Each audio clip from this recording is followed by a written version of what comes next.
Here's some incredible sculptures. Just notice the detail in there. The animals, there's birds.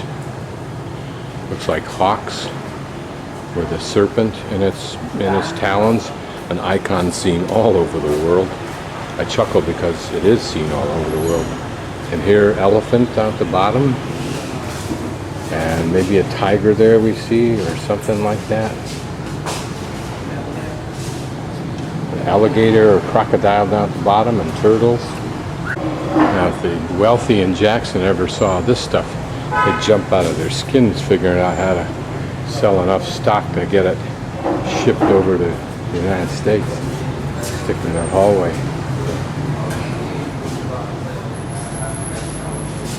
This is reminiscent of that ruler that we saw, and I think it's Kaifeng temple in the Wat Tahm complex. But here, overgrown with vines. These are probably taken from some places. You can see all the dirt at the bottom. So you'd want to pay somebody to clean this up as much as they could. But there you can see an elephant, a cobra, an alligator, fish, more fish, and here are one of those iconic half-human, half-animal type. So the cost is relatively cheap. He estimates about $1,000 to buy that. Okay, this block that I'm going to pan through is behind the provincial office buildings, but you can see that a great deal of construction has already occurred, is in the process, such as this building, and then the very pretty building back there that's looks like it's nearing completion, at least as to the cement structure. Actually, it doesn't have a roof yet. And then these in continuing stages of completion. Notice how this little narrow building has slipped right in here, suggesting that property rights include a space that small, and I've seen that before. And I think for the convenience, and as a tradition for the convenience of adjacent or contiguous building owners, rebar is always poking out of the sides of existing buildings, so the next guy, your future neighbor, can build on easily. This is one of my favorite vehicles. I think it's so clever. Another benefit is your neighbor will not have to build a totally redundant and useless wall, literally contiguous to yours. He just adds and flows away from your structure with his own. You'll see signs like this all over the place. Cambodians People Party, or CPP, you'll find these signs sitting on top of an old decrepit floating village house, as well as the names of other political parties. Okay, now we're going to enter Wat Tahm Rai Saw.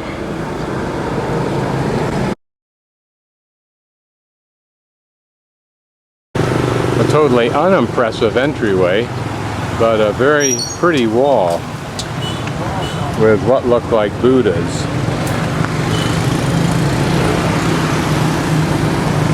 So now we're inside this temple, and I'll just pan around briefly so we can get a look at it, and then we'll look at some of the detail. But important to look at these columns, and of course the murals.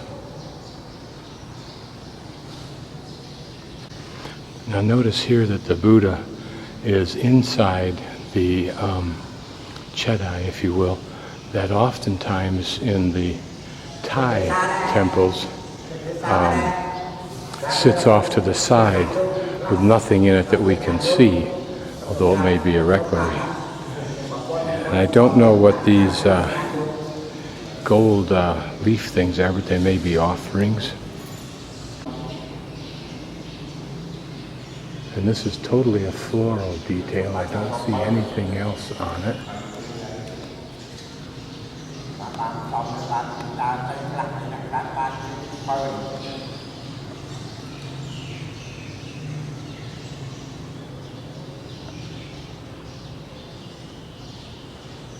And there, the ceiling. Now, on the ceiling, you see iconic pictures of something. and then more border graphics. Now, some of the temples that we saw, if you remember, they had that detail at the front, at the top, I mean, and then they just had that blank wall. Well, that's what the blank wall was filled with, murals like this, which again are probably reflections of that Ramayana of the Indian, but in the Cambodian or the Thai tradition.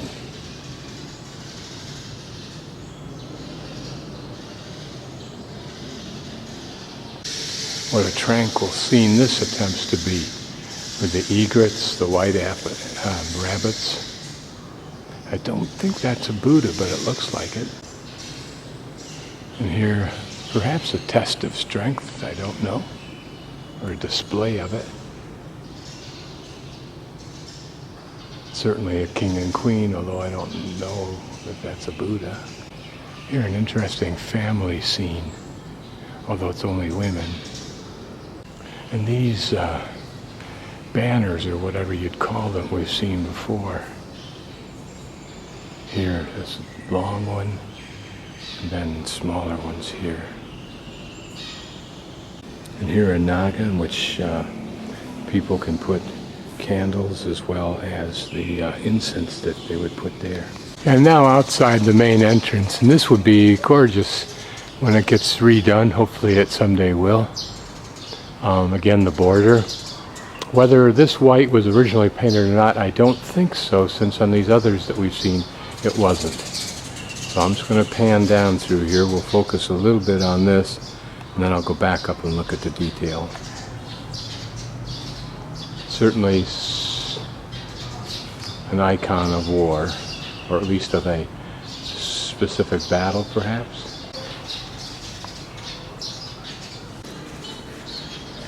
Here's some of the detail along the sides. Again, this looks like either, well, it looks like some kind of battle thing, although you don't see any weapons in there. Here we can imagine the procession of a king, or at least some royal person on those elephants.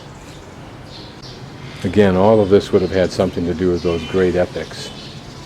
Now this looks more like what we want to see when we talk about battle. Swords and clubs and people getting really wiped out. But notice monkeys play a role. And this stick may be that stick of power. And that's what this city of Battambang is named after. Are those sticks that you see there. A wounded comrade, perhaps? Here again, a sense of what these columns look like here and what they were similar to in these other temples and monuments we've seen. And these elaborate entrances are very pretty, up on top in particular.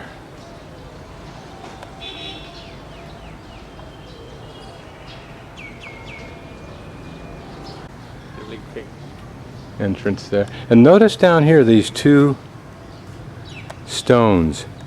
It's interesting to look at the little statues that are on the top of this wall. Now, I'm sure the fence was added after that, but how cute and pretty they are.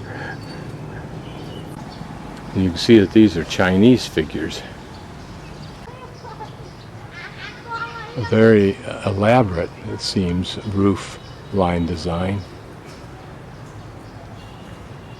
And these figures at the top of columns we've been seeing today, here it seems more elaborate, also more elegant.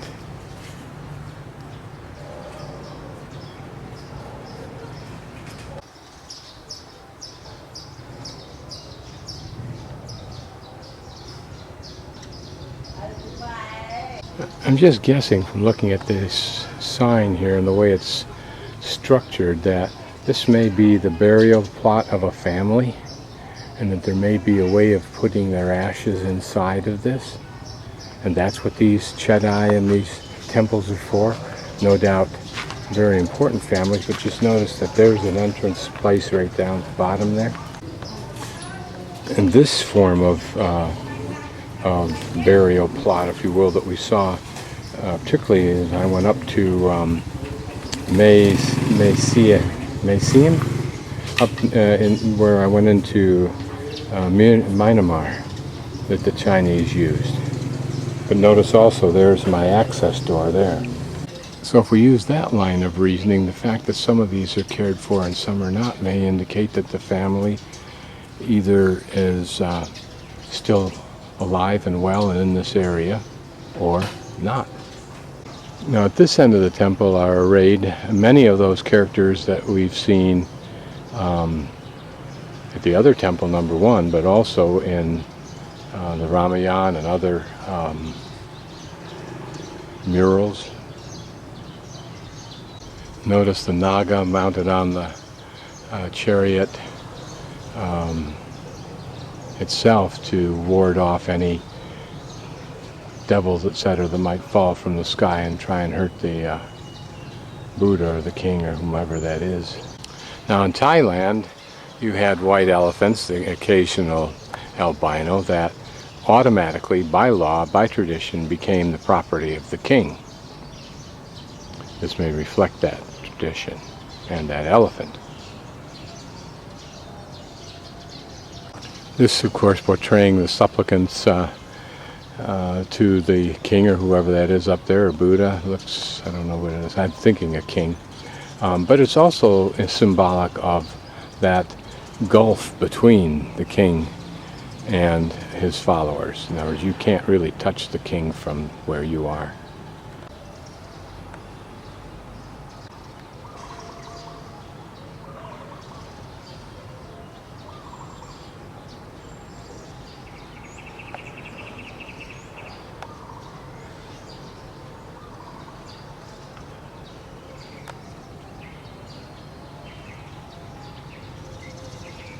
If my idea that these are the burial plots of wealthy families, these folks are alive, and here are some more of those Chinese type ones,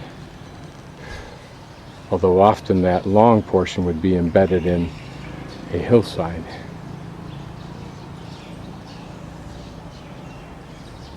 And here perhaps this lady is not only offering something, but maybe providing some kind of care to that man. Okay, I'm at this spot where my thumb is, down the lower left hand corner. I'm going to shoot up a block, cut across the river, walk up the river and hit that Wat there maybe, and the one up further. There's 3 of them up there, so 1 or more of those 3 I will hit. This apparently is talking about the evils of crime. The fact that you can end up in jail, drug use, murder, and robbery. Don't know what that is. Maybe a generalized thing. Or the one in the middle at the bottom, I don't know that one. That maybe it's a drug deal taking place. And then the one to the left, family abuse. At that sign, and this man brought me in and showed me the work that he does. He's an artist, and he uses an airbrush paint to create his work. And here's a tailoring factory where you can get anything made for yourself. Here they're working on military uniforms. You can get anything done, I'm sure. I'm now at the bridge where my thumb is, and I'm going to decide whether to go on the west side, which is the side I'm on, or the east side of the river, and walk up that way before I get to this Wat here. Now I notice there's a ferry that appears to go across to Wat Boville, right opposite the market. Notice that's that Pray Nath, and then my hotel's right to the left. But anyway, so I'm going to walk up to probably the west side. It's the tourist side, most likely to be the best condition. Okay, once this was designed to be very nice, and now it's in almost a complete state of disrepair at this point, so whatever. I can't tell what these men are fishing for.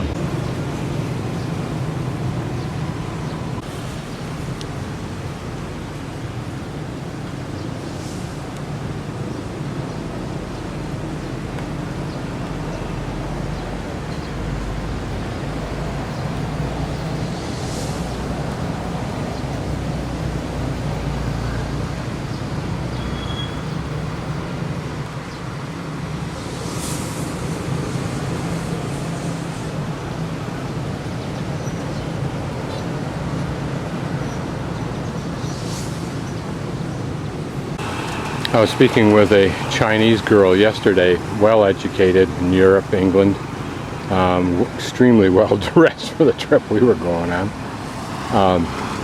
And we were talking about how societies like this continue when there's such awesome corruption.